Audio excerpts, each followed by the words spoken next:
Good afternoon, everyone. Welcome to today's webinar, Counseling Diverse Athletes Across the Lifespan in a Variety of Settings. I'm very excited about you all being here. Some of you I have talked to previously. Some of you are new, and I'm glad that you're here. We are recording this webinar, so I just wanted to let you know because I may have some other people that will be reviewing the webinar at a later time. As you will see on your screen, there's a place to chat, so you can add your questions there if you have questions for me. There's also a box there for questions. I just want to let you know I'm going to go through the slides. I'll answer any questions as we go, or I can answer your questions at the end that you may have.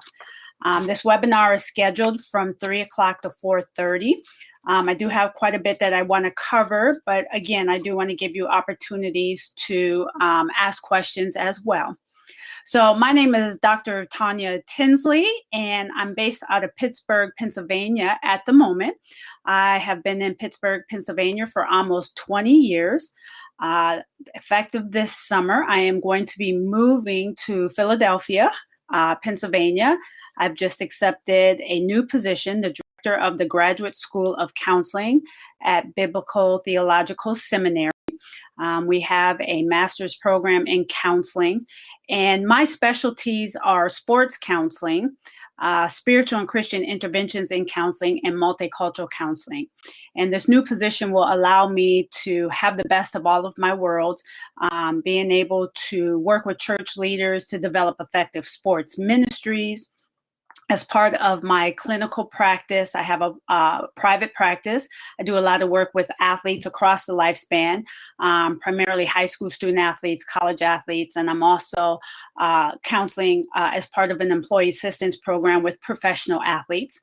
I also will be training counselors to be multiculturally competent and working with a variety of cultural groups, including the athlete population. My background, I got to Pittsburgh, Pennsylvania, working in college athletics. I was working at University of Pittsburgh in their athletic department as an academic advisor, and working with career development and working with revenue-producing sports, women's basketball, but also Olympic sports, the track and field, women's swimming. It was very nice because at the time that I was at University of Pittsburgh, it was the Big East. I came to Pittsburgh from University of Iowa, where I did get my master's in higher education and college student development. But I also worked in the women's athletic department. At the time that I was there, before Dr. Christine Grant retired, the athletic department was separated into the women's athletic department and the men's athletic department. And when I was there, we were one of 5 programs that had separate programs because the needs for female athletes were very different than the needs for male athletes, although there was some overlap. Since working at Iowa and University of Pittsburgh, I also went to work at University of Maryland Eastern Shore, where I was the assistant director of athletics for the academic program for student athletes, but I was also the senior women's administrator. What I pride myself on is having experience in a variety of settings. So I was at University of Iowa, where they had separate men's and women's athletic programs, and it was Big Ten. I went to Pitt, which was Big East at that time, and then University of Maryland Eastern Shore was a historically Black college and university. So although there were athletes in all 3 of those types of universities, it was a different cultural context in which really formed the foundation of my research. When I went to Duquesne University and I got my PhD in counselor education and supervision, my goal was to include in the multicultural counseling competencies this unique cultural group, the athlete population. While I was in school at Duquesne, I started working with a high school academic program for student athletes called Play It Smart, which was a part of the National Football Foundation and the NFL. So we had said we got to start earlier than college and working with student athletes, beginning to think about transitions, life after sport, identity development. And that's what this program at the high school level. And we had this program throughout the United States in every city where there was a major NFL team. From there, I started working with an organization called Academics in Motion, which I'll talk about in a little bit, as well as currently I'm a consultant and with AthLife, and we have a conference this summer in Atlanta where it's going to be high school professionals coming together who work with the athlete population. I am also a former college student athlete. Once an athlete, always an athlete, but I was also college student athlete, and I went to a private school. So that's another context that gives the foundation from my experience. Currently, I also am on the NFL Clinical Advisory Board. We are focusing on transitions with players in the NFL, transition into the league, transition out of the league, focusing on mental and emotional health. And so that gives me another perspective to be able to provide you with an effective webinar. So today, I just want to share kind of what our objectives are. To increase your knowledge of the multicultural sports counseling competencies, to increase your knowledge of the benefits and consequences of sports participation, to increase their knowledge of the life experiences that diverse athletes across the lifespan face as they attempt to satisfy stage-relevant developmental tasks. So I'll be talking about some developmental theories. I know someone had asked me before, what theories do we utilize when working with the athletes? And so I'm going to talk about some of those developmental theories.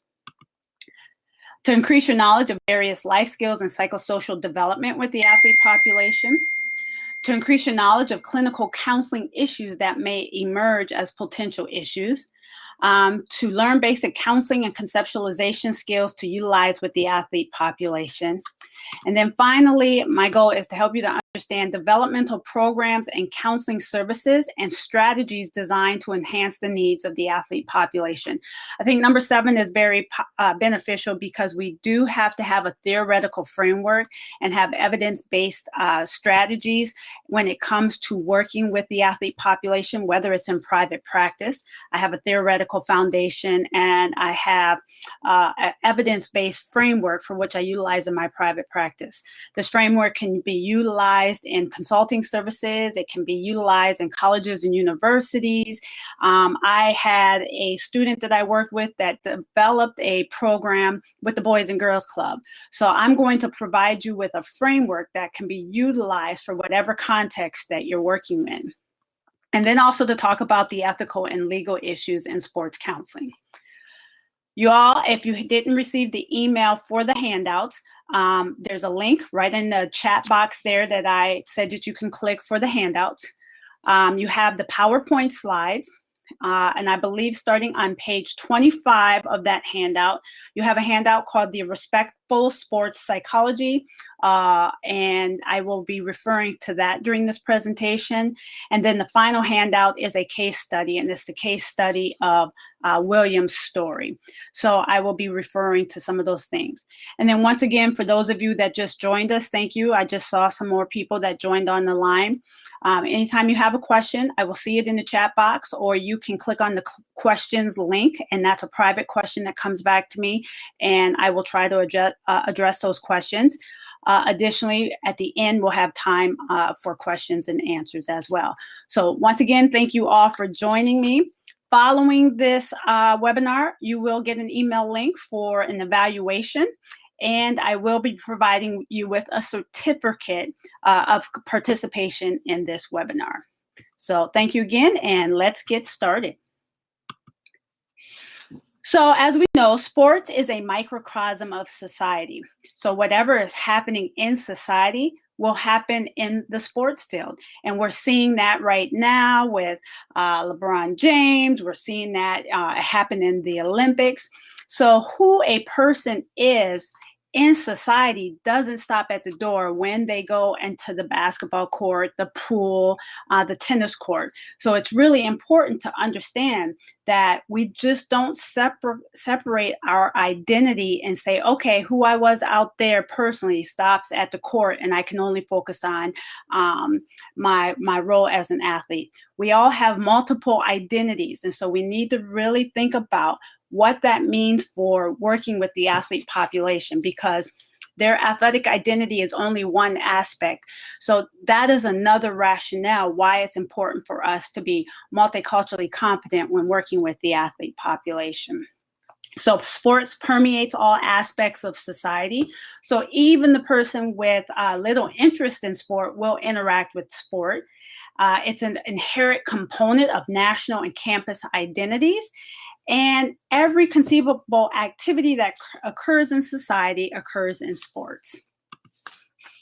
So this is why it is important that we understand Johari's windows to relationship, because especially with the athlete population, there is such a stigma and bias of seeing counselors. And so these athletes are not going to care what you know until they know that you care.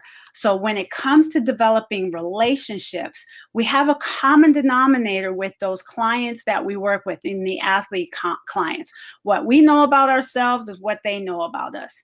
But there's also a blind self, information we may not know about ourselves, but others know. And so, you know, they say 60 to 80% of our communication is nonverbal. So could there be something that's being communicated nonverbally when working with your clients? And so it's really important to be open to learning more about yourself and those blind spots. But there's also a hidden self, information you know about yourself, but others don't. And so could that become a barrier when working with your clients and working with the athlete clients?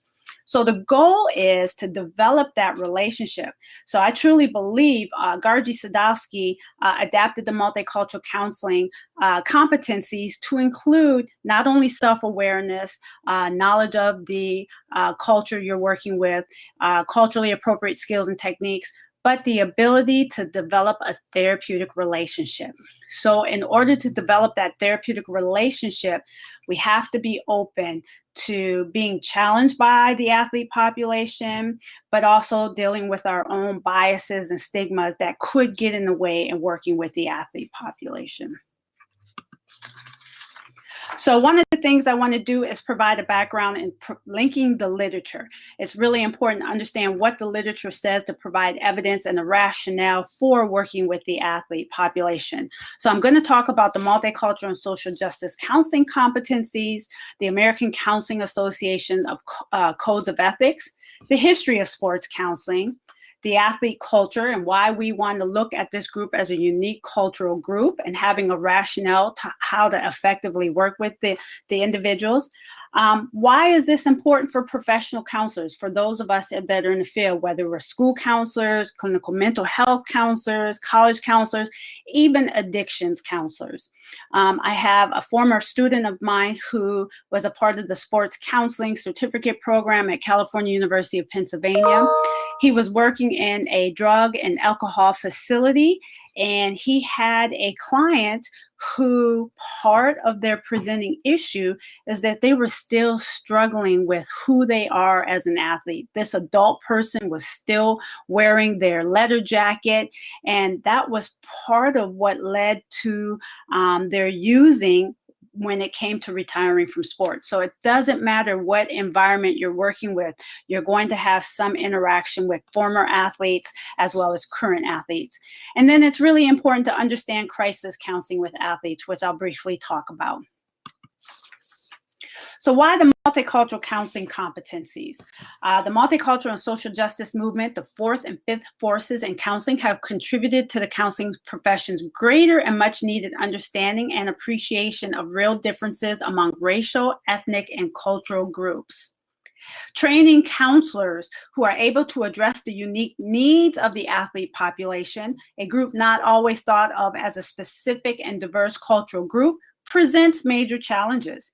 By extending the principles of multicultural counseling to include the athlete population, counselor educators, professional counselors may be in a better position to receive formalized training, respond to developmental needs of athletes, and enhance the quality of services they provide to specific and diverse cultural groups. KCREP also includes in their accreditation an understanding of cultural context related to issues, trends, and relationships related to culture. So it's really important to understand.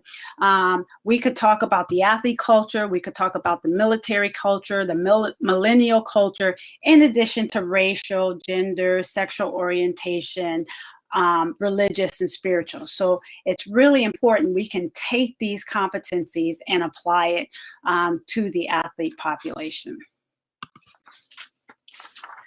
So Sue and Sue developed the multicultural competencies that focused on awareness, knowledge, and skills back in the 80s.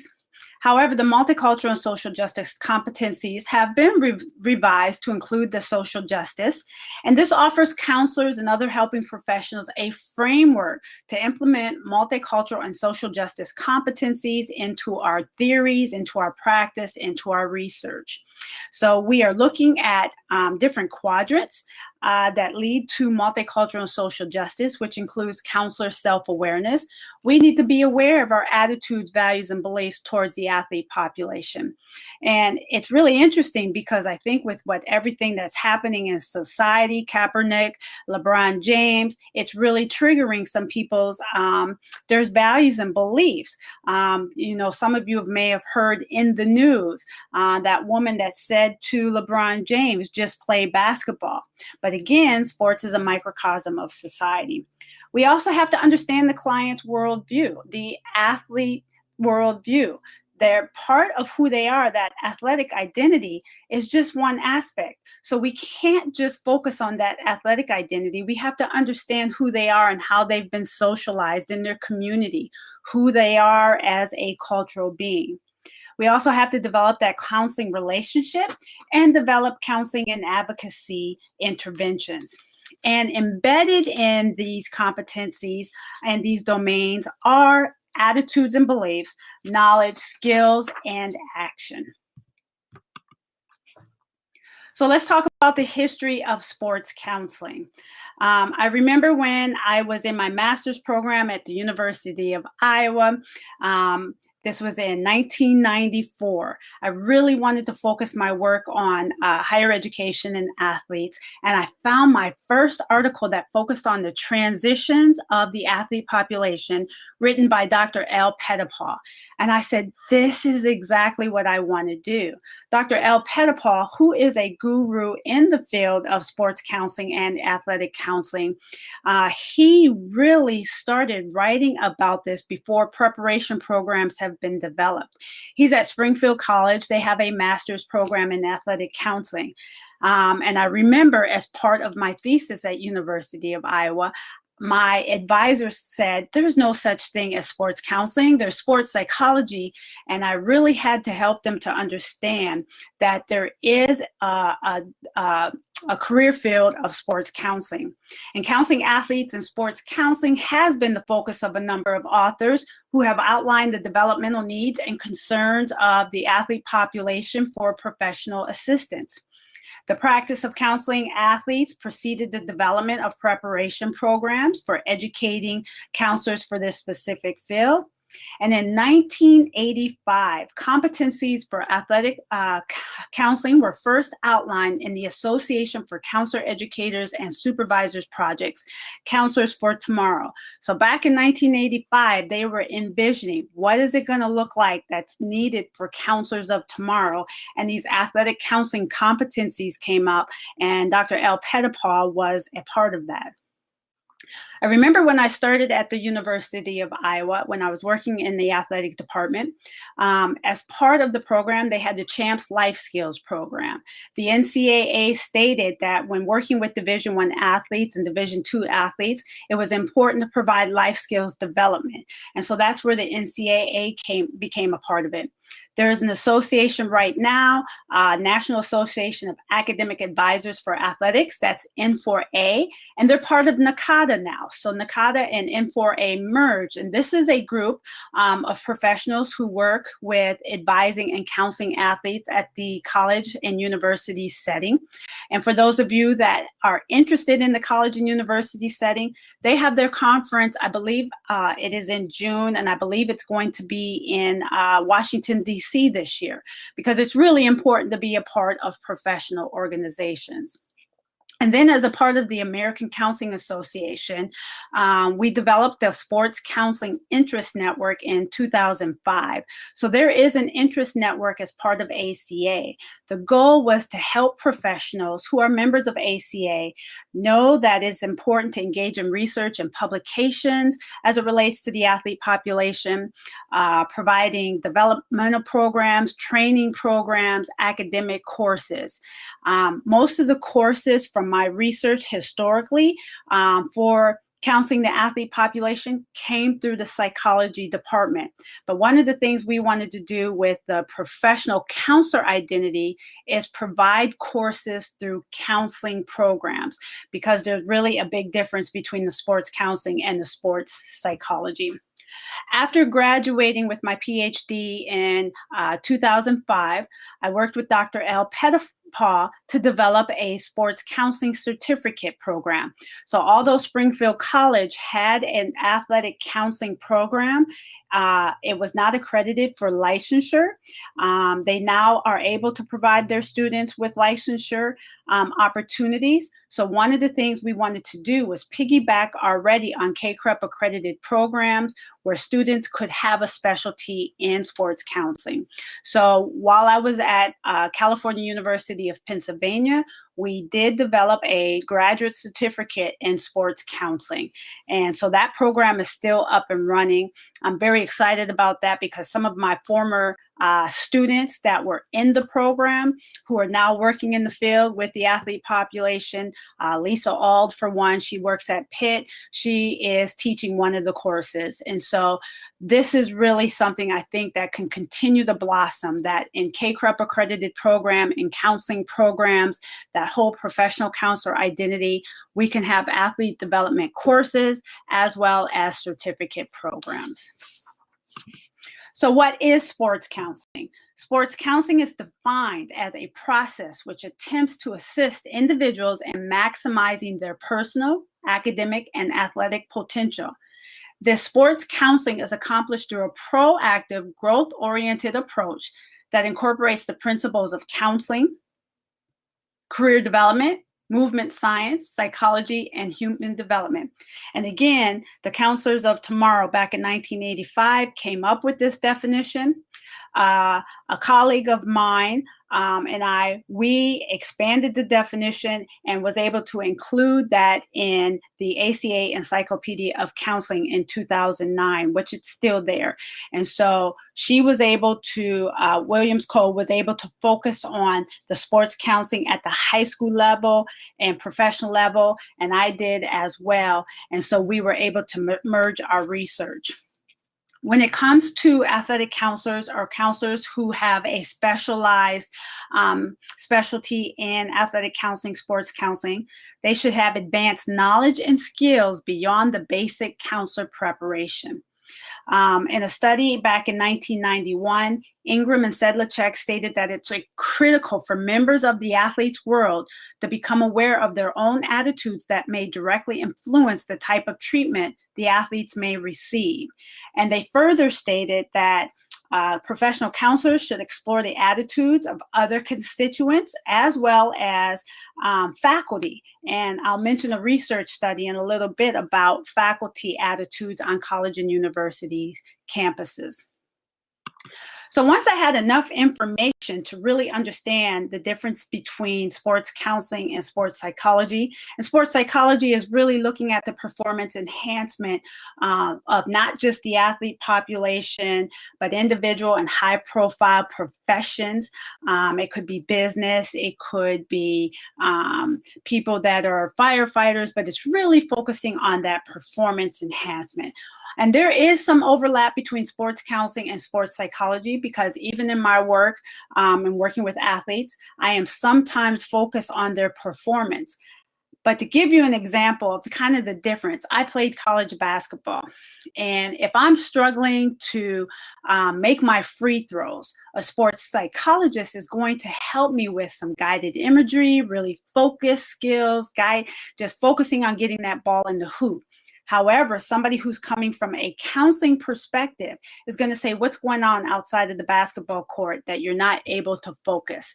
And then when we take a collaborative approach, we are focusing on what's going on outside of the court, but also focusing on being able to put that ball in the hoop.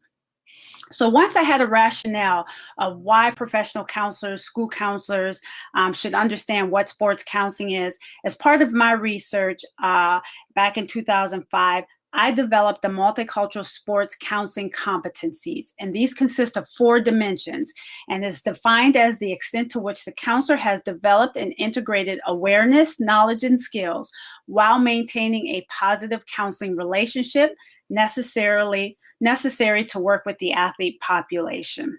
And so I developed what's called the Multicultural Sports Counseling Inventory. And at that time, I was working with the National Football Foundation's Play It Smart program. I was also teaching at Slippery Rock University, and I had a group of school counselors who were going to graduate, and I had mentioned something to them about their ability to work with the athlete population, because there are some high schools where the sports really is dominant in that community. And some of those students said, wow, we're getting ready to graduate, we're getting ready to be school counselors, but I've not ever had training in understanding the athlete population. So that's what really led me to say, our school counselors, our professional counselors, aware, knowledgeable, and skilled to work with the athlete population. So I developed this instrument, the Multicultural Sports Counseling Inventory, and I wanted to determine if the Play It Smart academic coaches, if school counselors, and those individuals who work with the athlete population without counseling degrees were multiculturally sports counseling competent. At the same time I was developing these multicultural sports counseling competencies, Ward et al. Was developing athlete counseling competencies for psychologists working with athletes. And so it was happening in both professions, counseling as well as psychology. And they identified 17 competencies for psychologists to ethically work with athlete clients that included attitudes and beliefs, skills, and knowledge. And they were designed to identify areas in which psychologists and students may need to further education, training, or experience to competently work with athlete clients. So I hope so far you're starting to see that there is definitely a rationale. We can't just jump in and start working with the athlete population without understanding what it's going to take to be competent with them. You know, I think about the work that we do, and oftentimes people want to fix before they understand. And I love Stephen Covey and the 7 Habits of Highly Effective People. And one of his habits is seek to understand, then be understood. And so we really need to seek to understand ourselves and our rationale for why we want to work with the athlete population, but also seek to understand the athlete population, their worldview, who they are as cultural beings. And I'm going to talk about this vetting system, but I remember working at Iowa, working at Pitt, right now working with the NFL. People have to go through a vetting process because of the stigmas and biases that are out there working with the athlete population.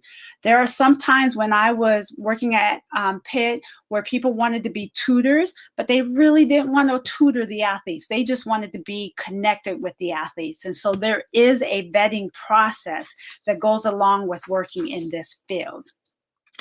So let's talk a little bit more about the self-awareness and the athlete-client worldview. So to be an effective counselor, one must possess 3 levels of awareness. And this is really where it comes from, that multicultural and social justice competencies. So the awareness of self, interpersonal awareness, and systematic awareness. So counselor self-awareness. A counselor must understand the important dynamics of their personality and how they contribute to the sport counseling and psychology profession.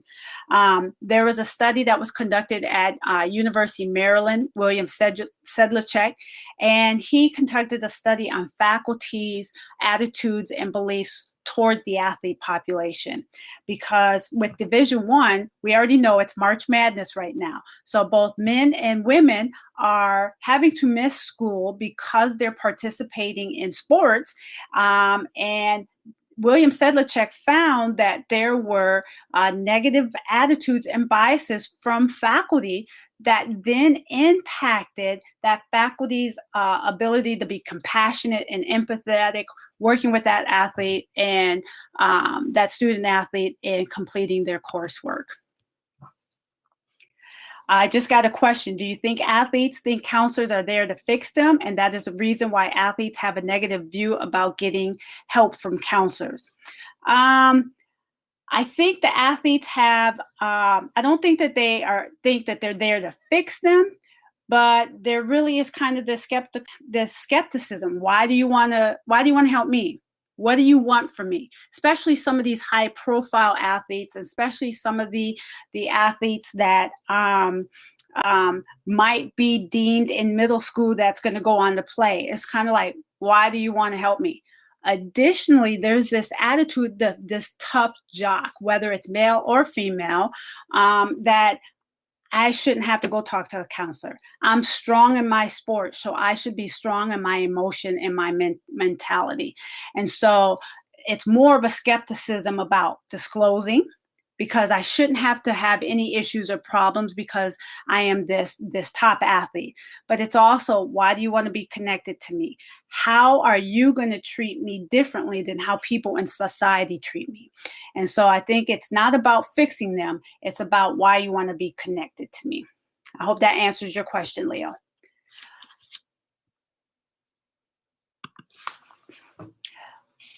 Also, good, thank you. We also have to have interpersonal awareness. A counselor must be able to enter a client's athlete's world, their reality, in a non-judgmental manner. So this goes back to your question, Leo, about fixing them. Again, any of our clients, I don't care who they are, but also with the athlete population, the question is, what makes you different and how you're going to treat me than how other people treat me out there in the world? And so, do you really just want to get to know me because of my sport, or do you really want to get to know me because of who I am personally? Unfortunately, I am aware of a clinician who marketed themselves as working with the athlete population.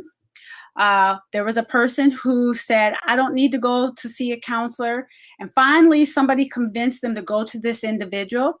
And when the athlete client got into their office, the first thing that the clinician asked is, could he have an autograph? That's a problem, because again, why do you want to be connected to me? Because of who I am. And so instead of really getting to know the athlete client's world, they just looked at that person as, ooh, I can get an autograph. So a counselor must possess both an appreciation of the athlete client's perception of the world and the psychosocial context for that worldview. We cannot just look at the individual as an athlete. They are a person, they are human. They are a person and human who's been socialized in a variety of contexts, and we need to understand those contexts and how it impacts their development. And significant issues related to the connection between sport involvement and psychosocial development. And a nice metaphor that I will use is, I want you to think about, I don't know if any of you used to blow bubbles when you were a child. Some people still do it as an adult. But I know when I blew bubbles, I wanted to connect two bubbles together without them bursting. And so I want you to think about this. We are all cultural bubbles, and can you enter into another cultural bubble without bursting in? And so that's something to think about. And thank you, Kelly, for that comment. And that's what we have to keep in mind. Multicultural and social justice places a focus on issues of oppression, privilege, and social justice. So now we really need to get into this idea of who are athletes, what makes them a unique cultural group, and are athletes a cultural group who have been oppressed and discriminated against? So I want you to think about this iceberg model of culture. We have the conscious awareness of culture, what we see, what is visible, but we also have the out of conscious, those aspects of culture that are invisible. So we can look at a person and see what they look like visually. We can see their facial expressions, but what we can't see below the surface are their beliefs, their norms, their perceptions. And so part of what we have to keep in mind is, in terms of being culturally competent professionals working with the athlete population, we also have to think about those things that are below the surface to understand the athlete population. So athletes are a group of individuals with their own culture. So if I go back to that previous slide, there are cultures below the surface that we don't see. They do face prejudice and are a group that has been oppressed and discriminated against. They have well-defined norms and behaviors and values among and within the group, and they spend a great deal of time together and often have common goals and values generated by their experiences as athletes. These 4 bullets is what William Sedlacek said that we needed to find out if they met these criteria to be considered a unique cultural group. In a study that was conducted by Rutgers University's Department of Sexual Assault Services, they found that there exists a general athlete culture in their sample. Every team expressed feeling separate from their non-athletes, whether through lifestyle, schedule, stress, physical attributes, mentalities, or all of these. Every team reported feeling more comfortable being around athletes than non-athletes as both friends and romantic partners, because other athletes understand them better than non-athletes. Throughout the interviews, athletes talked about non-athletes with language that clearly reflected this boundary, as they referred to non-athletes as regular or normal students. Respondents felt strongly that each team has its own identity. A female athlete explained, every sport, male or female, has different characteristics to them. Like, you can totally spot a volleyball player, you can spot a basketball player, you can just tell. The way they act around their friends, you can just tell. Most teams express feeling that they function as a tight-knit community and family and engage in social activities together outside of practice. This gives an example that athletes are a unique cultural group. And again, if we're not a part of this family, this tight-knit community, there is going to be some skepticism on letting an outsider in, and this outsider telling them what's going on in my life if I have something that's going on. Athletes are a group of people who appear to have a unique culture and set of experiences in life that differentiate them, and must function in an environment that presents unique, complex sets of demands. The demands of being a student, public performers, and are faced with mastering developmental tasks associated with adolescence, the college years, and adult years. Additional challenges for culturally diverse athletes, whether it's race, ethnicity, gender, spirituality, socioeconomic status, sexual orientation, is negative societal biases, stereotypes, and possible mistreatment. And we see this with sexual harassment. We see it with microaggression, abusive female athletes, racism, sexism. And this goes back to my slide where I said sports is a microcosm of society. What happens in society does also happen in sports, those isms as well as the ist. So why is it that school counselors, that we should focus on it? I went back to just double check the statistics, and over 7.8 million high school students in the United States participate in school athletics each year.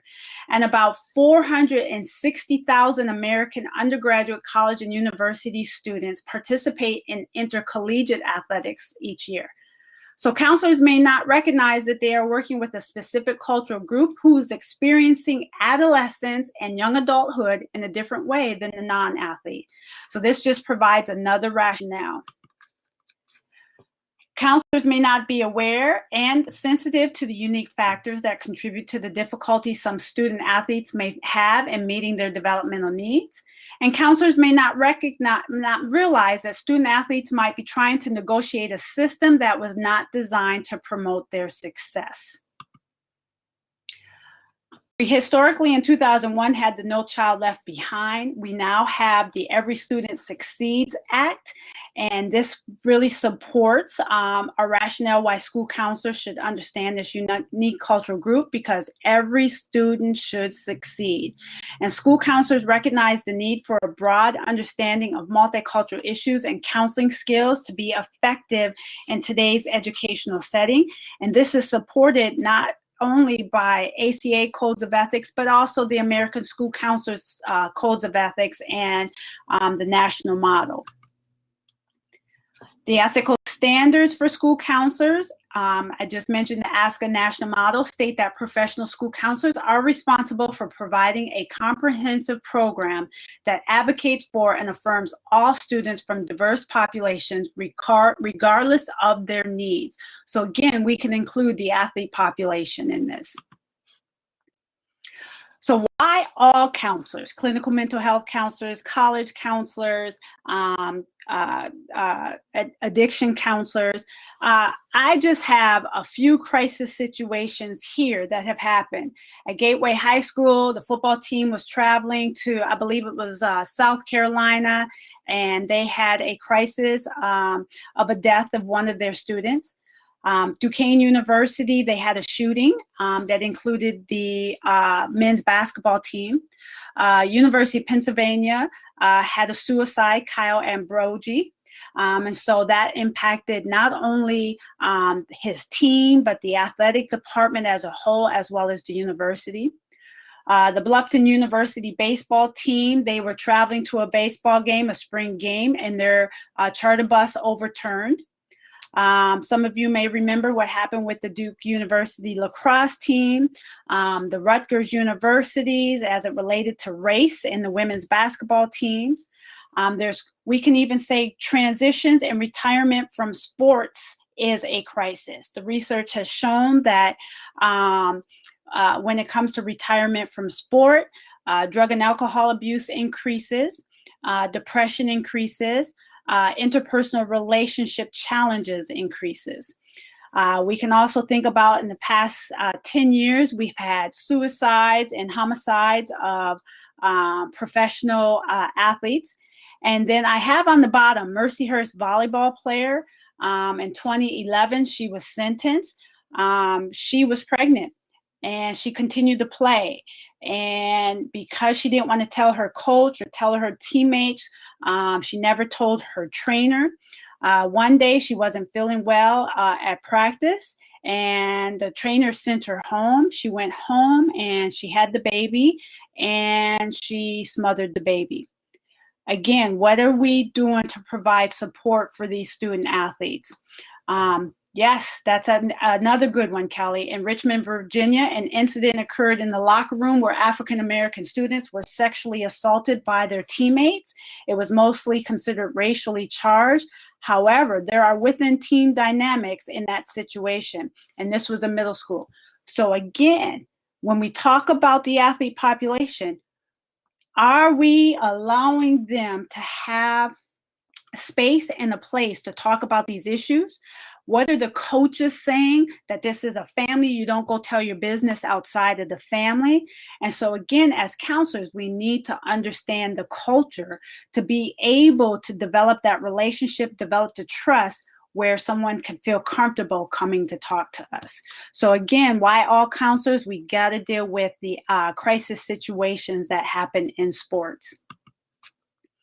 So ethically, when we work with diverse athletes, it requires that we have an understanding of context, historical, social, political, economic, environmental, and familial. It's essential for effective service provision. We need to understand that ethnically, racially, and culturally diverse athletes are not a homogenous group and must not be treated as such.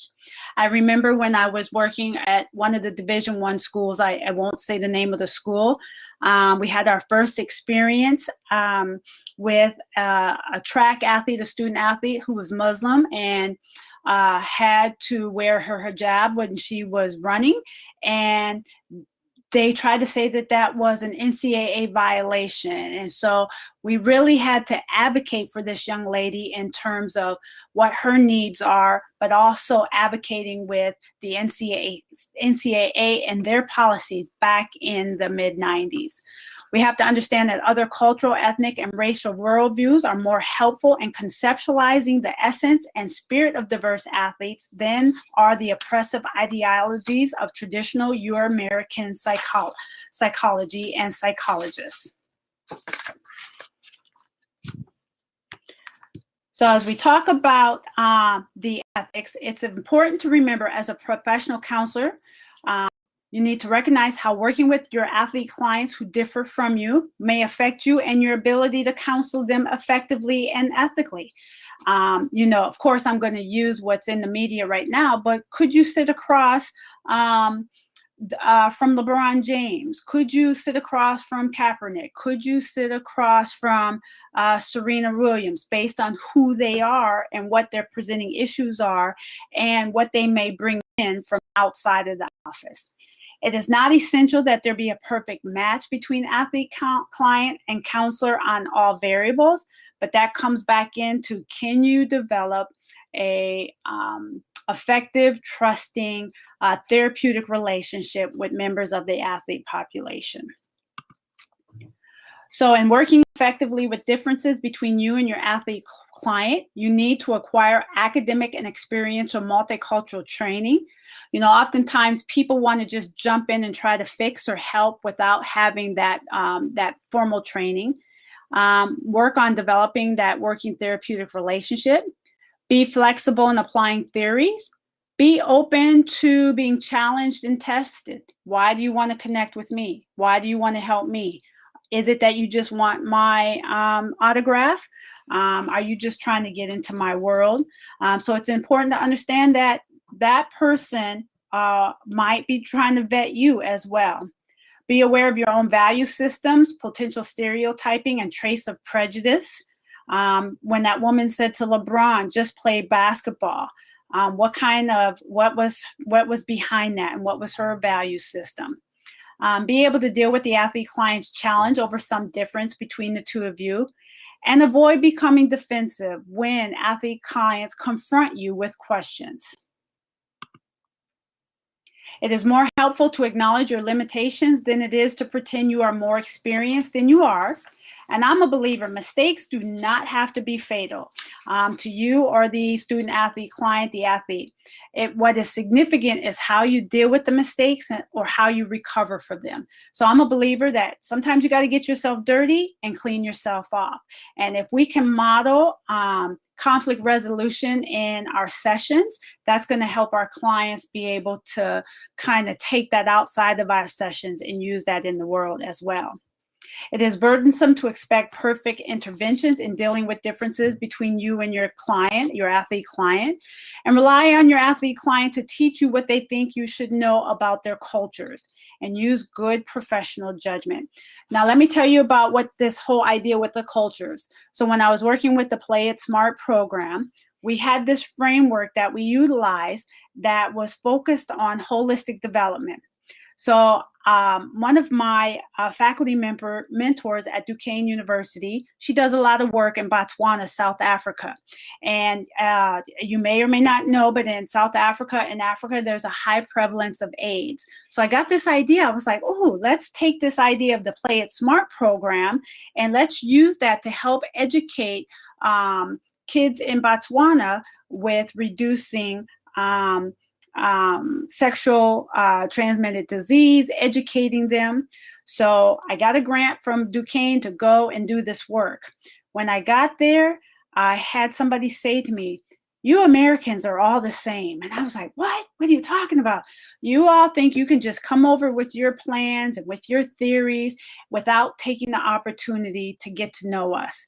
And I was like, wow, you are absolutely right. So I scrapped my whole study and I decided I just wanted to understand the meaning of sports from their cultural context, to understand them before trying to fix them. So I gave you a handout. It's called the Respectful Models, Respectful Sports Psychology. It was developed by Michael DeAndrea and Judy Daniels.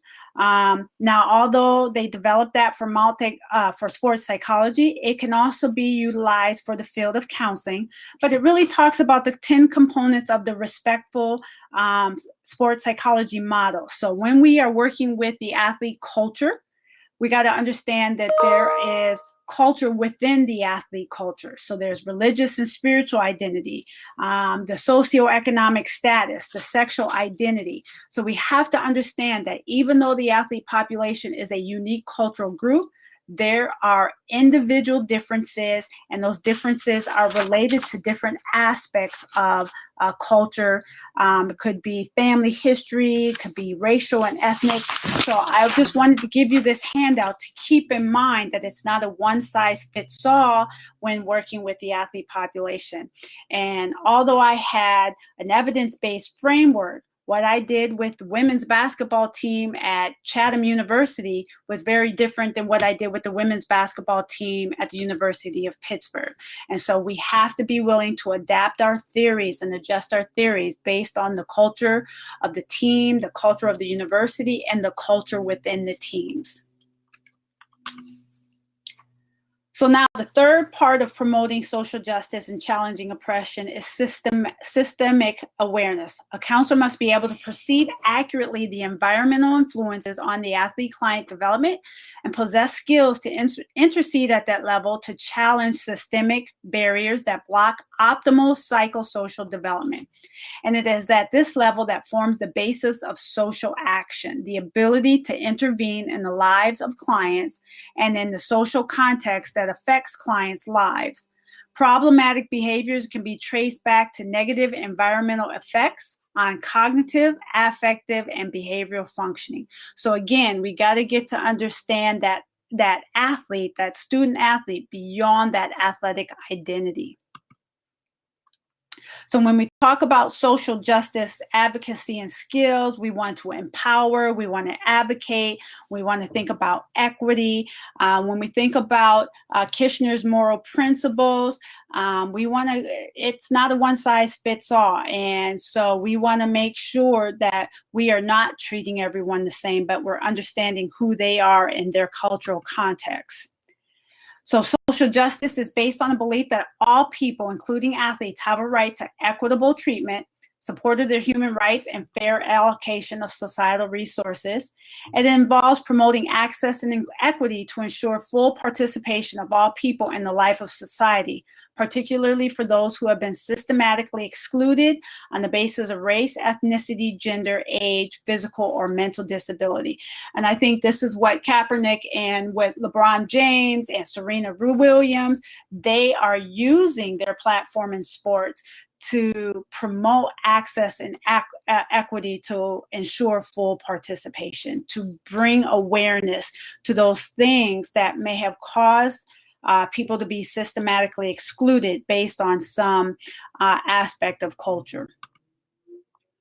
So social responsibility and action is predicated on a comprehensive knowledge of empowerment, the process by which people, organizational groups who are powerless or marginalized become aware, knowledgeable, and skilled. And I will tell you, even with my work as a member of the NFL Clinical Advisory Board, we are developing programs to help empower the players to be effective social justice advocacy.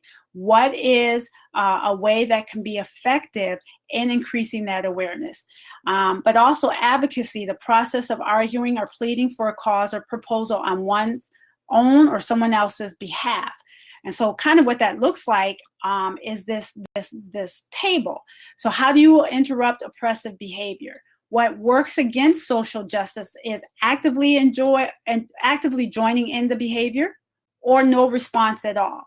But what works towards social justice is education, interrupting the behavior, interrupting and educating, supporting others' proactive responses, and initiating proactive responses.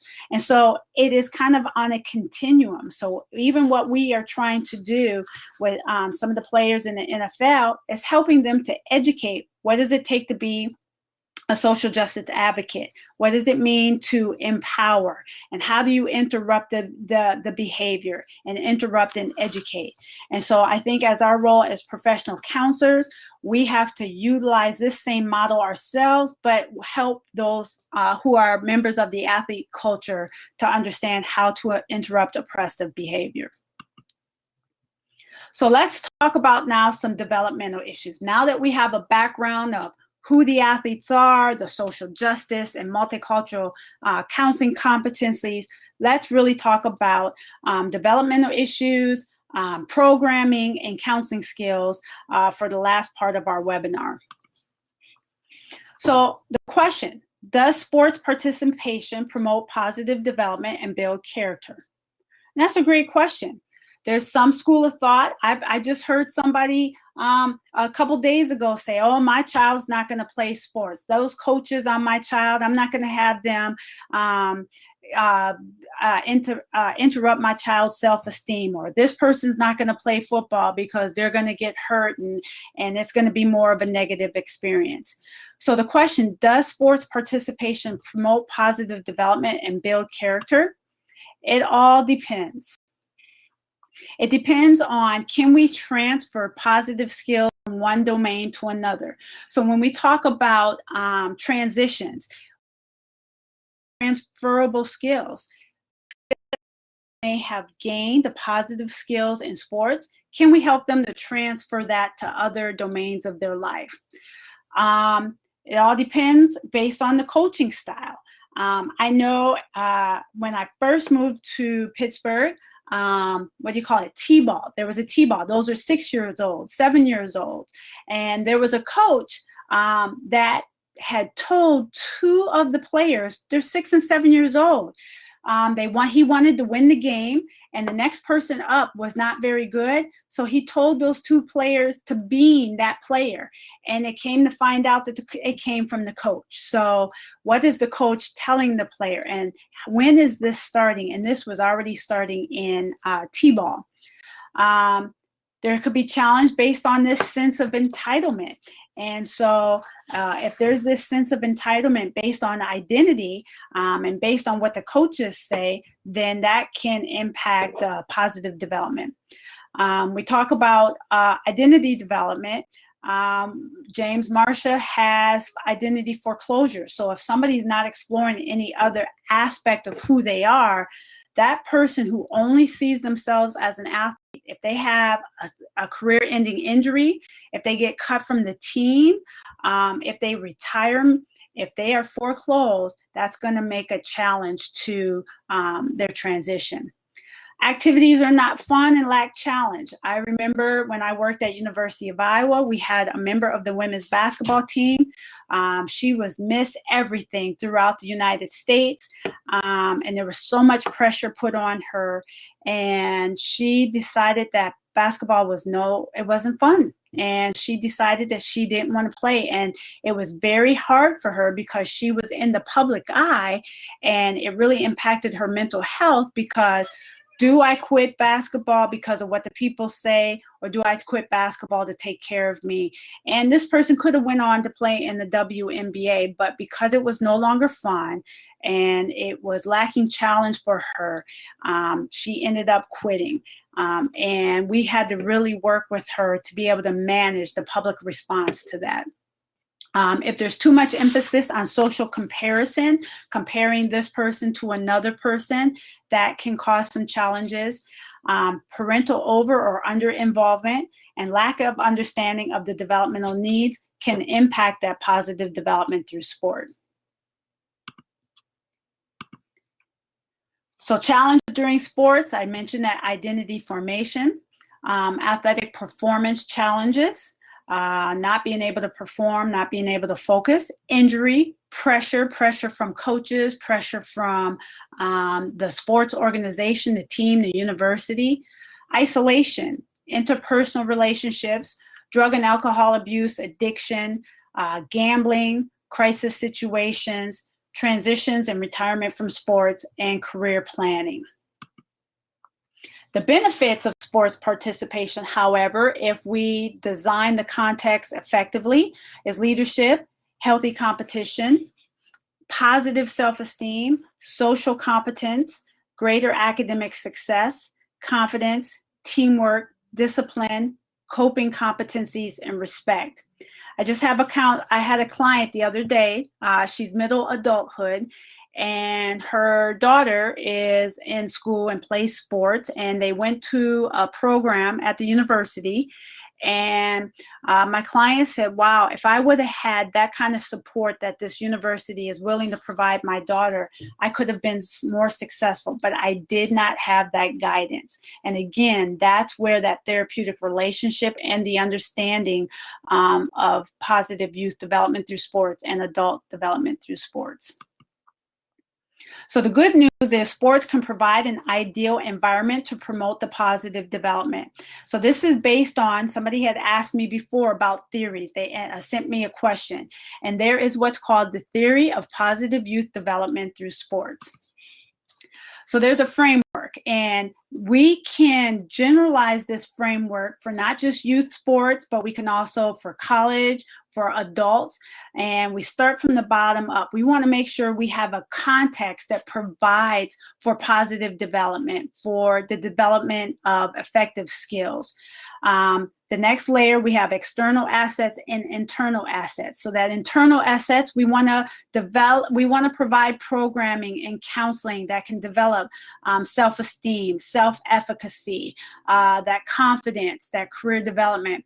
That external assets is we want to be able to provide opportunities for members of the athlete culture to engage in service development. I remember when I worked at Westinghouse High School in Pittsburgh, Pennsylvania.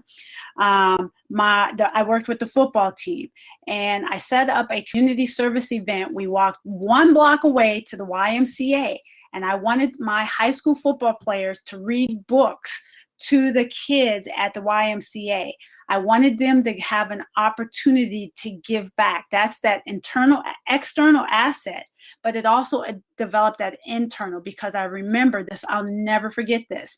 One of my student athletes, he said, wow, Miss T, nobody ever read to us when we were little. This is so cool to be reading to them. Just makes me feel good, and that I'm giving back to them. So you can combine kind of killing 2 birds with 1 stone, which develops that positive youth and adult development.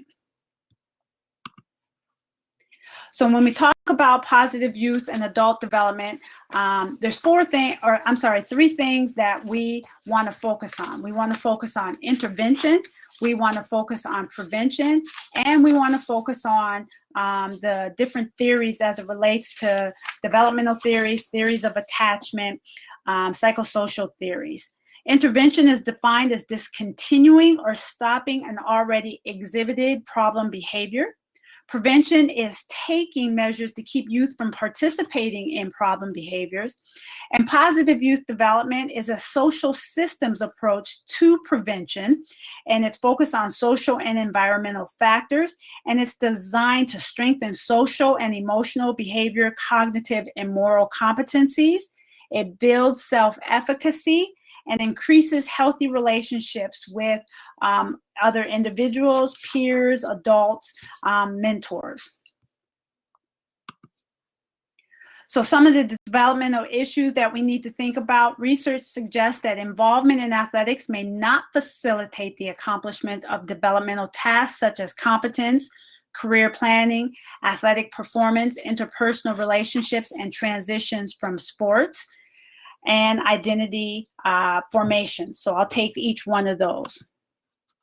So when we talk about competence and self-efficacy, When we talk about intellectual competence, attending an early morning class, if this is a college and so they have an early morning class.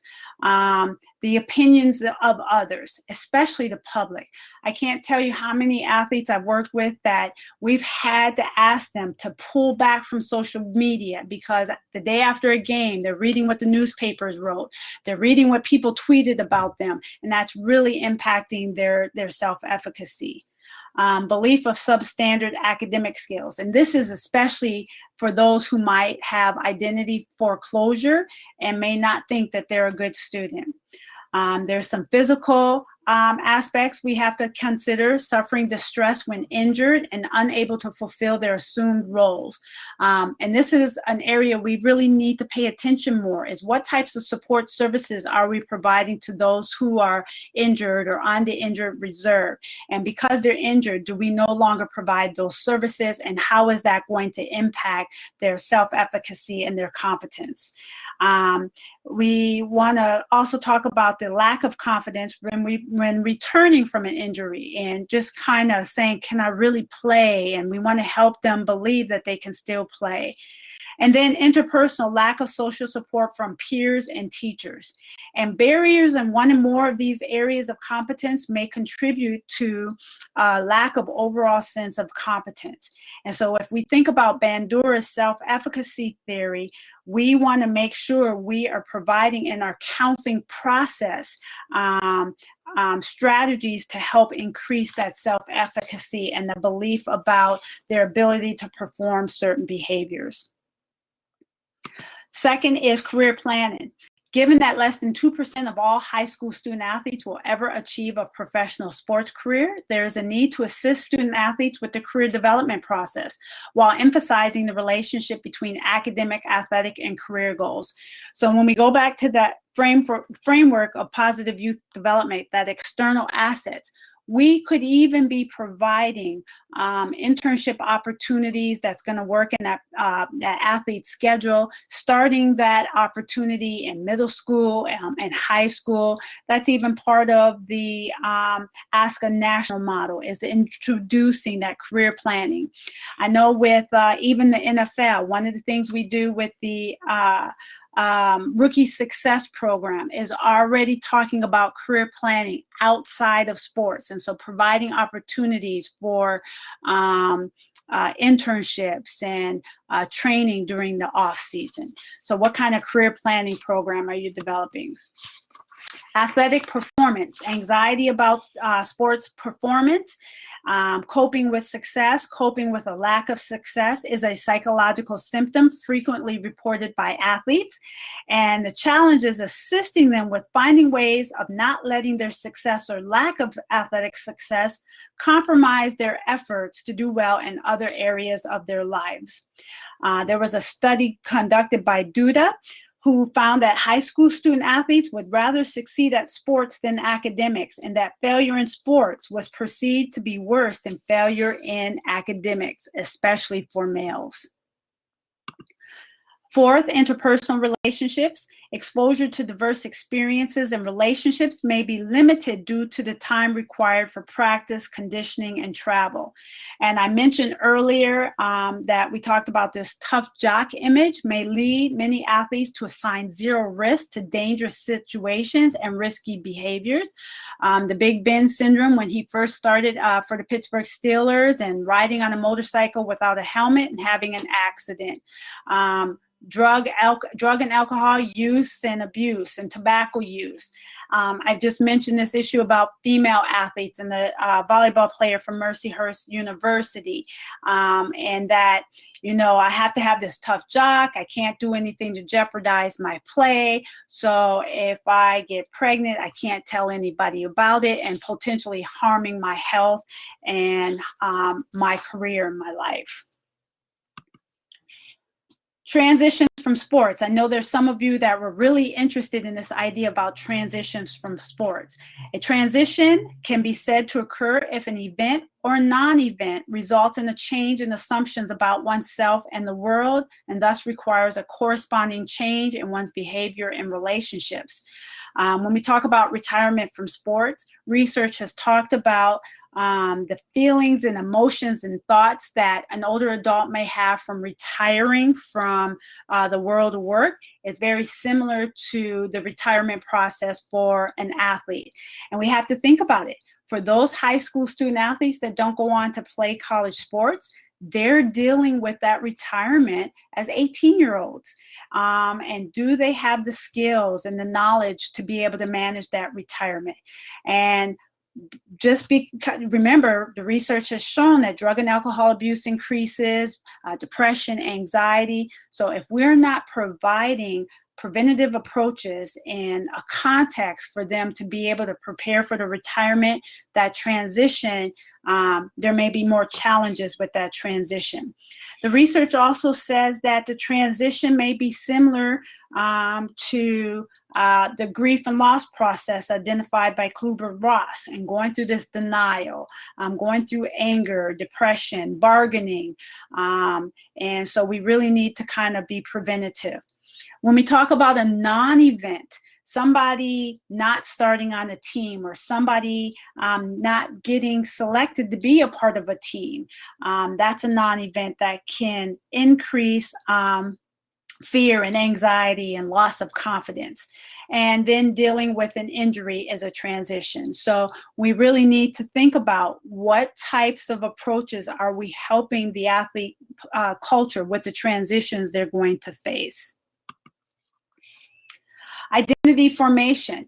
This is where Erickson and Marcia comes in. And I was mentioning Erickson's developmental stage. As students move from middle to childhood to adolescence, the focus shifts from developing industry to developing a personal identity.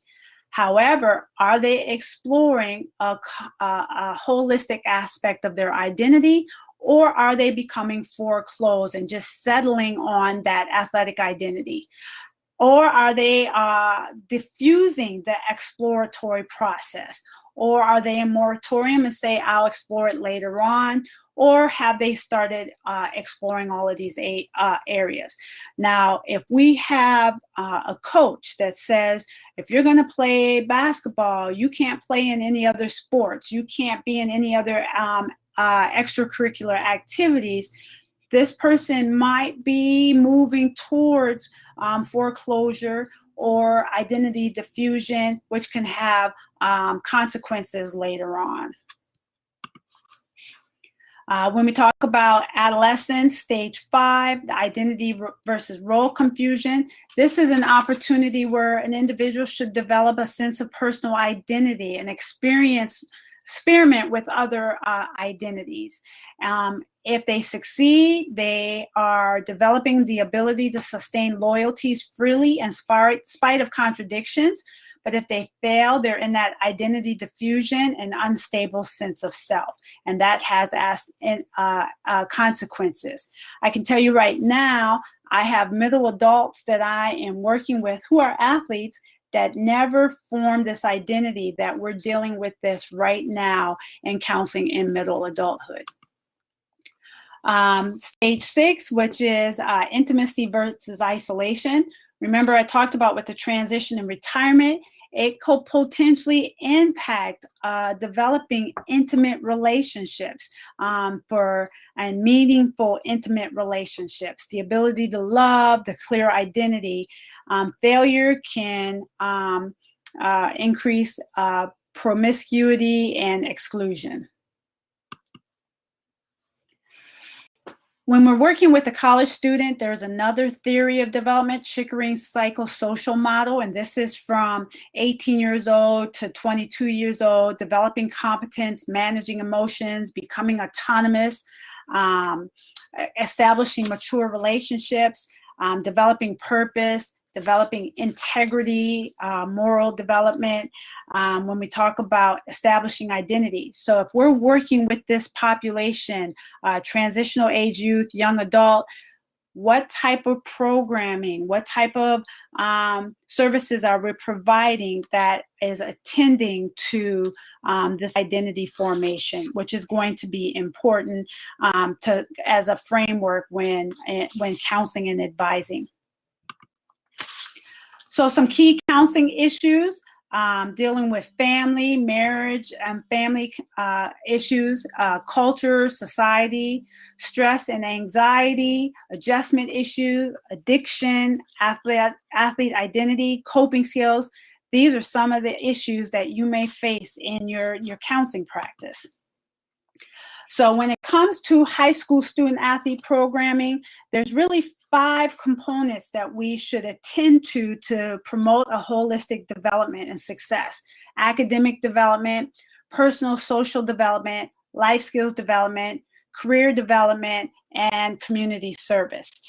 This is what the framework we use for Play It Smart, Life, and the Academics in Motion. And I believe if you all are interested more in the academic emotions and Life, if you Google that, you will find information. All of these programs are based on the theory of positive youth development. The Life conference is this summer in July. We will be in Atlanta, and we will be providing more training. Dr. El Petitpaw and I are going to be doing a 4-hour workshop on positive youth development and athlete counseling, but we really focus on those 5 areas when working with high school student athletes: the academic development, personal social development, life skills development, career development, and community service. These are the same components when you're working with college student athlete, whether it's in the university or outside the university.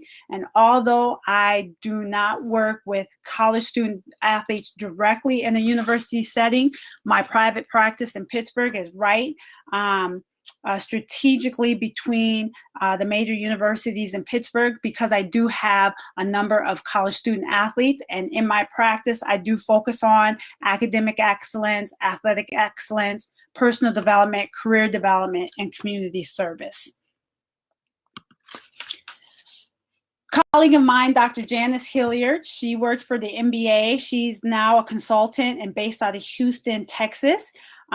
She really kind of developed this NBA player development programming where they provide professional development, education and awareness, personal development, and social development. And so they have support services for NBA. And one of the things that I'm really excited about now, the NBA is going to announce sometime soon, relatively soon, a new director of mental health and wellness.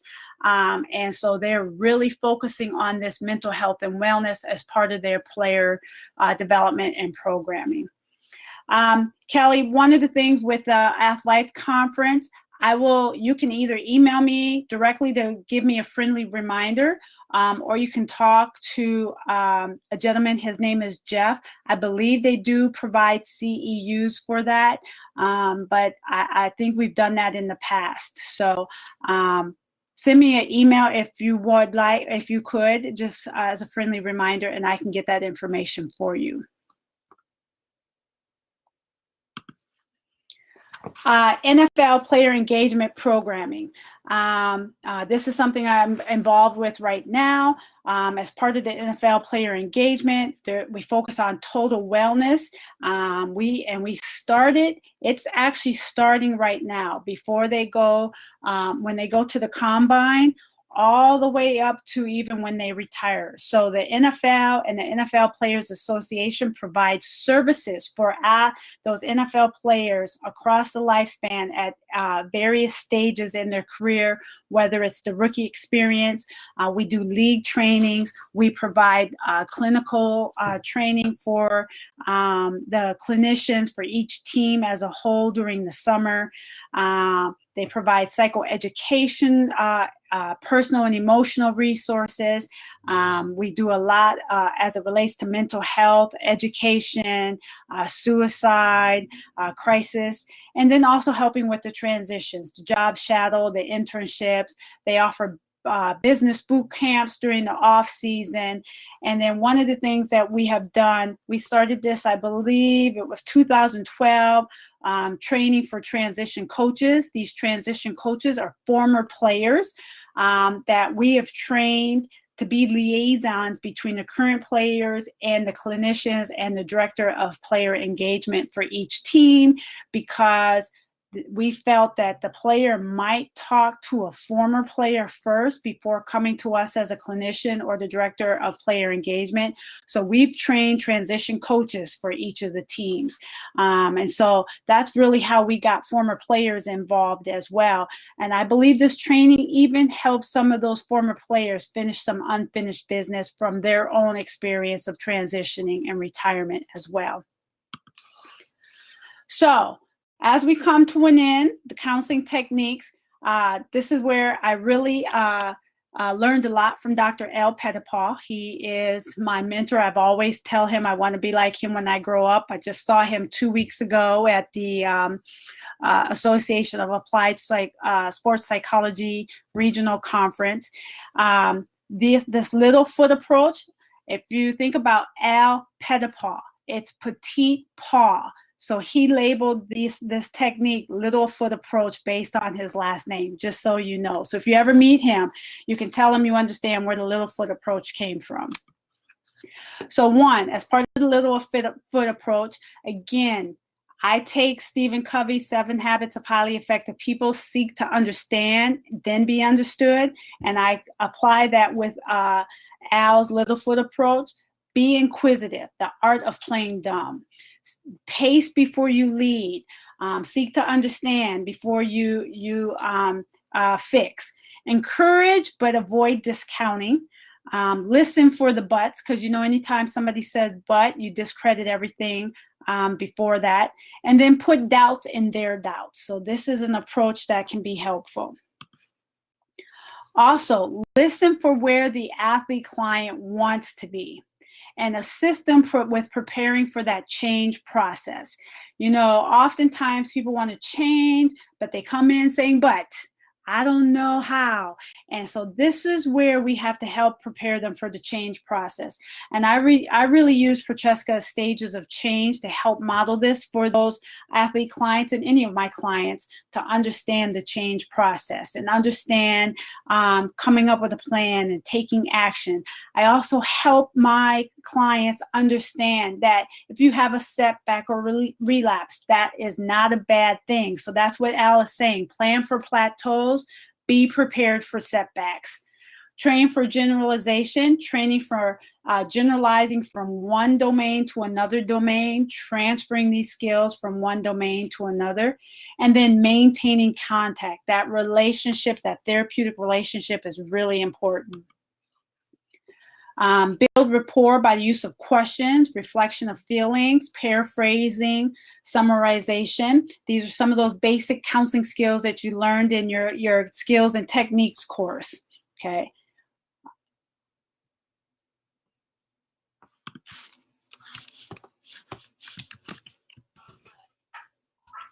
Sorry, I just wanted to get this information so that I could tell you about Prochaska's stages of change. The last name is Prochaska, Prochaska, stages of change. And I really love this, this stages of change. I'm going to see if I can place it in the text box. Let me see. I'm going to just put a link. I just got it real quick, but this is Prochaska's stages of change. So hopefully it comes up. Hopefully you'll get the link. Yep, I just put the link so you can get this. This approach is similar to motivational interviewing, and motivational interviewing is a good theoretical perspective to use because we're focusing, again, remember with our role as counselors, we are empowering and focusing on the positive. And so we really want to help identify what changes they want to make. What are the benefits of the changes? What could get in the way of those changes? So really merging that motivational interviewing and the stages of change could be a good format. And here's how I always say it. It is not a one size fits all when it comes to a theoretical approach. We all have our theoretical approach as counselors, but what we want to make sure that we do is that we are grounded in one theory. We are flexible in using other theories based on the client and the presenting issue, and that we are basing what we do on evidence-based research, and so that We're not just picking something out of a hat and saying this is what we're doing. We want to make sure that we're basing our work with athlete population on evidence-based research, the theoretical perspectives that we're using. So as long as you have a rationale for using motivational interviewing, as long as you have a rationale for using the stages of change with the athlete population, and that you've been trained to use that theoretical approach, then there's not a wrong theoretical perspective to use. SMART goals, some of you might be familiar with SMART goals, but I just used this with a client the other day, developing specific, measurable, under their control, meaningful to them, positively stated, that's achievable, realistic, and time-oriented. And then I help my athlete clients understand the roadblocks to goal: lack of knowledge, lack of skill, lack of risk-taking, lack of social support. So I'm always assessing these 4 areas so that when they're setting goals, and goals that could be generalized to other domains, I'm really identifying some of those roadblocks and those barriers, and using that opportunity in my counseling sessions to build and increase those areas. So my recommendations: not every high school, not every college, not every professional sport is going to have a Play It Smart program, academic emotions, player engagement, but you can model those programs in your private practice. You can model those programs in your organizations. Recruit and organize caring adult mentors. And here's the thing: each of you who work with the athlete population, you are a caring adult mentor. So help your athlete clients to see that. Build that therapeutic relationship. And just as a reminder, they're not going to care what you know until they know that you care. Make sure you incorporate guidance and career counseling into your work, because remember, less than 2% of those high school student athletes go on to a professional career. So we need to start that career counseling early on. Monitor academic progress and degree completion. So even though I'm in private practice, I still do that with my high school and college student athletes in my private practice. I bring in that academic piece as well. Refer to specialized community and professional resources. I had one of my clients who is a former NFL player who was concerned about the concussions. I was able to refer them to the specific person at the NFL Players Trust. So it's important to know what those resources are. And then that tripartite approach: make sure you're focusing on affective, cognitive behavior. Make sure you're focusing on mind, body, and spirit as well. And then make sure you have a crisis response plan with working with the athlete population. Incorporate athlete identity programming. You might want to also do professional development for your staff, for your colleagues, to understand the athlete population. We talked about the collegiate and professional athlete development model. You can generalize that to the context you're working in. Communication with school personnel, player development rep, teachers, coaches, administrators, chaplains. We need to bring all these people, and I know my work with sports chaplains, especially with Athletes in Action, I really wanted to do a training to help them understand the mental health piece and the emotional health piece. And then finally, just cross-level collaboration. Let's bring the high school, college, and professional together. And for those of you that really into research, make sure you get your research published, because the more we can provide support for athletic sports counseling and have research to support it in the field of professional counseling, the more we'll be able to advance this discipline from toddlerhood to childhood and adolescence. And then just continue to remember, be a social justice advocate, and perceive accurately the environmental influences that affect the athlete client's development, and continue to strengthen your awareness, knowledge, and skills to intercede at the level to challenge systematic barriers. So that is it, the end. I am open to any questions in the last few minutes before we end, if anyone has anything.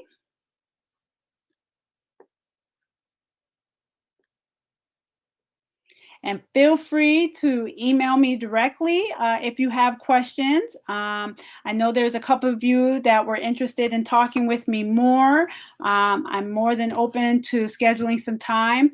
If you are planning to go to the American Counseling Association's annual convention in Atlanta, we do have a Sports Counseling Interest Network meeting. I haven't got the schedule yet for when that is, but I'll post that in the listserv. And I will post that here on expertise.tv so that you'll have that information. And I will be at ACA as well if anybody is interested in meeting face-to-face and meeting in person. I did get a question. What are your recommendations to help understand or have insight of a specific team culture? You know, when I went to University of Maryland Eastern Shore, Dr. Vivian Fuller, I love her suggestion she gave me when it was my first time working at a HBCU, a historically Black college and university. And one of the things she said, before we make any major changes, we are just going to observe and learn the culture.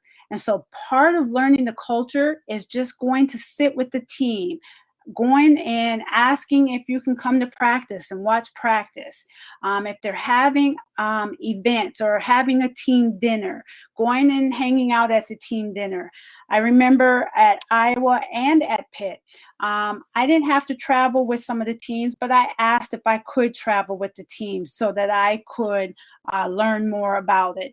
So I hope that you just take time to get to know them, seek to understand, travel to games, see if they're having any events, go watch practices, go spend some time with the coaches and learn from the coaches as well and ask questions. So just seek to understand, don't make any major decisions right away, but just spend some time. So I know I don't want to keep you all. I said 3 to 4:30. We can continue this if you have any other questions, but thank you all for joining. Please look for a link in the next 24 hours with the evaluation, and I will also be sending you all a certificate. Thank you all for joining, and I hope to meet you all face to face. Have a good rest of the day.